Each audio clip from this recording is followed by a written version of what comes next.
A very good morning to all. Topic of today's discussion is rheumatoid arthritis.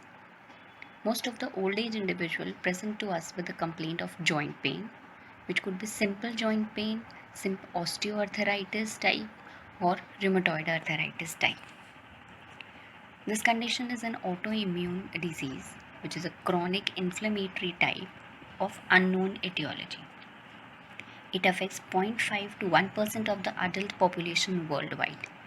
Its incidence increases from the age of 25 years to 55 years, then achieves a plateau phase until 75 years, and then decreases.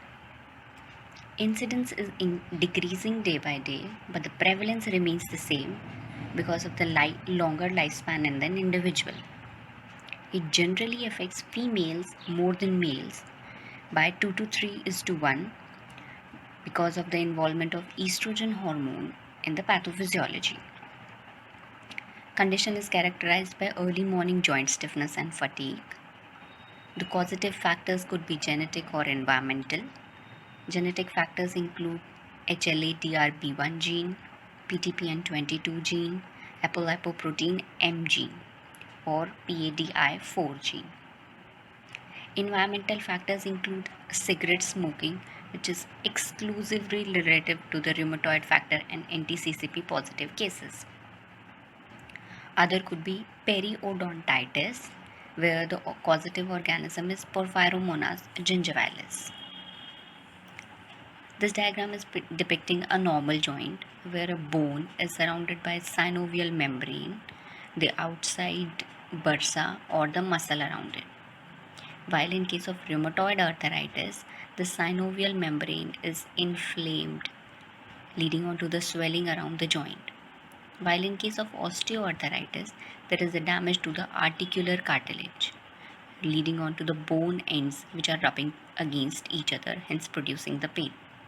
While this articular cartilage is absolutely normal in case of rheumatoid arthritis. What is the pathology of the rheumatoid?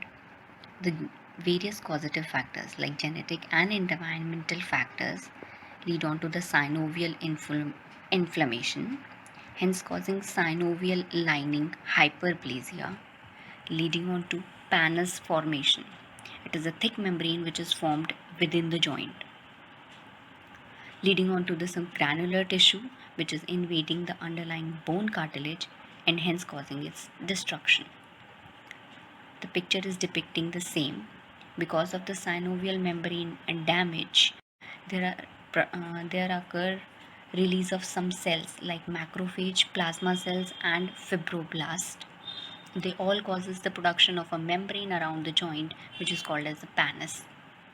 And the other cells which are shown in the diagram are polymorphonucleocytes or plasma cells and other lymphocytes causing on to the inflammation and hence damaging the joint.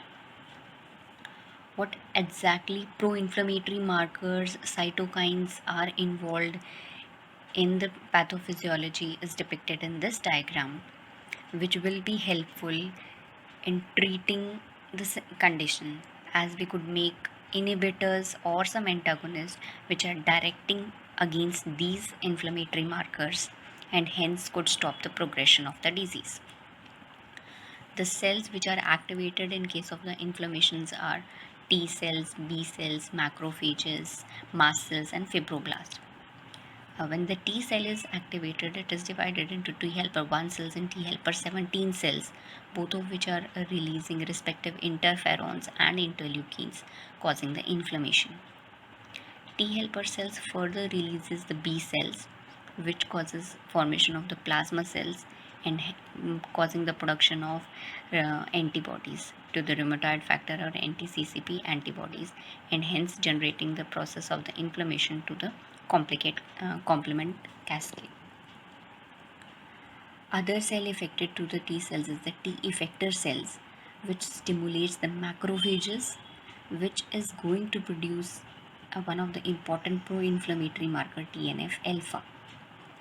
TNF alpha has an important role in case of rheumatoid arthritis, as it stimulates the gene DKK1, which is going to stimulate osteoblast cells. Hence, it could cause and result in the formation of bone. But another action of DKK1 is that it internalizes the WNT gene. WNT is normally causing bone formation, but DKK1 is internalizing the WNT gene, hence no bone formation is going to take place. Another action of TNF-alpha is through the Rankel protein, and Rankel is going to stimulate the osteoclast cells, again leading on to the destruction of the bone. What are the clinical features of such a condition? They're characterized by early morning joint stiffness, which is lasting for more than 1 hour, and it eases with the physical activity. Joints involved could be monoarthritis, oligoarthritis, or polyarthritis. Maybe more than 5 joints, but the joint involvement is symmetric. Earliest joint involved are the small joints of the hand or feet. Most commonly joint involved within the hand are wrist joint, metacarpophalangeal joint, and proximal interphalangeal joint. Various deformities are noted in the hand, which are swan neck deformity, Bottonier's deformity, Z deformity of the thumb, and ulnar deviation, which are depicted in this diagram. This is the swan neck deformity of the fingers, which is characterized by extension at the proximal interphalangeal joint and flexion at the distal interphalangeal joint. While in case of a Bottonier's deformity, there is flexion at the proximal interphalangeal joint. Even there is ulnar deviation of the metacarpophalangeal joints. Joints involved in the foot are metatarsophalangeal joint, which is the most common, while other it could be ankle joint, and may lead to conditions called as pes planovalgus, that is flat foot. One of the another important clinical features is the presence of the nodules within the body, which are called as rheumatoid nodules, and the most common site includes the forearm. These are the subcutaneous nodules, one of the extra-articular manifestation of the rheumatoid arthritis. They are non-tender and seen in 30 to 40% of the cases. They are adherent to the underlying periosteum tendon or the bursa. Most common site is the forearm, but it may be present even in the sacral prominences and the Achilles tendon. Other site even could be lung, pericardium, and peritoneum. Other joint could be which are involved are temporomandibular joint, leading on to difficulty in deglutition. Extra-articular manifestations are also noted in case of rheumatoid arthritis, which are subcutaneous nodules, secondary Sjogren syndrome, that is Sjogren's, which is present along with some other autoimmune conditions, interstitial lung disease, pulmonary nodules, pericarditis, amyloidosis, renal involvement is also noticed, vasculitis, and Feltes syndrome. Nowadays, incidence of vasculitis and Feltes syndrome has decreased. Feltes syndrome is neutropenia in a case of rheumatoid arthritis. Other clinical features present in an individual are fatigue, malaise, fever, weight, and depression. Within the spine, the involvement is seen in case of cervical spine, and the joint is atlantoaxial joint. How to diagnose such a condition? Because the early diagnosis of the condition can prevent the progression of the disease, hence is very important. Diagnosis is made through ACR-ULR criteria, American College of Rheumatology. Criteria were given even in 1987 but have been modified in 2010. The major difference between the two are now the criteria are earlier the criteria were classification criteria as opposed to the diagnostic criteria, because they are going to diagnose the patient at the onset of the disease. those who are in patients who are having persistent synovitis and the joint damage. Classification criteria is depending upon score in a patient. For giving the score, the four major things which are seen are joint involvement, serology, acute phase reactants, and duration of the symptoms. If one large joint is involved, the score is given as 0. 2 to large joint involved, the score is 1. 1 to 3 small joints, the score is given as 2. 4 to 10 small joints, the score is 3. And more than 10 small joints, of which at least one small joint involved should be there, the score is given as 5. The second important character is serology. The negative rheumatoid factor and in negative anti-CCP antibodies, the score is given as 0, while low positive and RF factor and low positive anti-CCP factor is the score is given as 2. Highly positive rheumatoid factor and anti-CCP antibodies is given as 3. Third criteria is acute phase reactants, which are produced in an individual include ESR and CRP. If ESR and CRP are normal, the score is 0. The abnormal ESR and abnormal CRP, the score is 1. Duration of symptoms, if it is less than 6 weeks, it is 0, while if it is more than 6 weeks, the score is 1. Hence, counting the score with a score of more than 6 fulfills the requirement of definitive rheumatoid. Lab features important in the diagnosis are increase in the non-specific inflammatory marker ESR and CRP.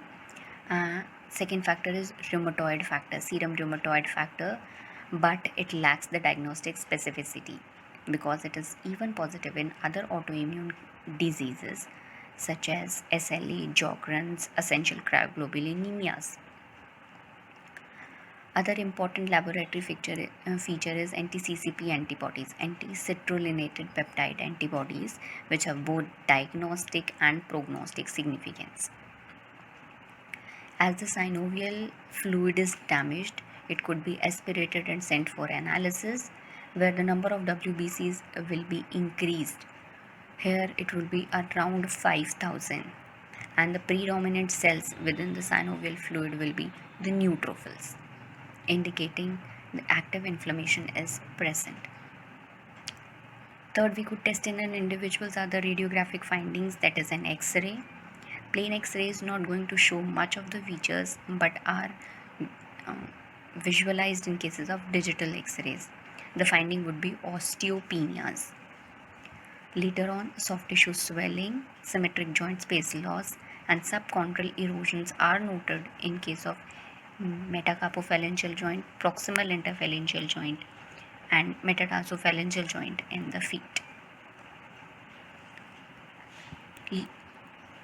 Finally, the treatment of the condition, it could be made about through 3 major categories. First, non-steroidal anti-inflammatory drugs, which are both analgesic and anti-inflammatory property. Anti-inflammatory property is due to the selectively inhibition of COX-1 and the COX-2 genes. Drugs could be diclofenac, ibuprofen. Other role of glucocorticoids is also noted by analgesic and anti-inflammatory action. Both prednisone and methylprednisolone are used. They play an important role in case of acute phases, while they need to be monitored because of the side effects of osteoporosis. Main line of the treatment nowadays for rheumatoid arthritis is biological DMARDs, disease modifying anti-rheumatoid drugs, which include antimalarials, that is hydroxychloroquine. They help in treating the condition by their anti-inflammatory action. Immunosuppressive drugs also play an important role, which are methotrexate, cyclophosphamide, and azathioprine. Now, all those inflammatory markers involved in the pathophysiology could be inhibited and used in the treatment part. They include TNF-alpha inhibitors, infliximab, etanercept, certolizumab, interleukin-1 antagonist, enakinara, interleukin-6 antagonist, tocilizumab, anti-CD20 antibody, rituximab, T cell inhibitors, abatacept. Ending with some questions from this presentation. Please enumerate deformities seen in the rheumatoid arthritis. What are the factors causing rheumatoid arthritis? List the X-ray finding noted in this condition and name some biological demands with their actions. Thank you.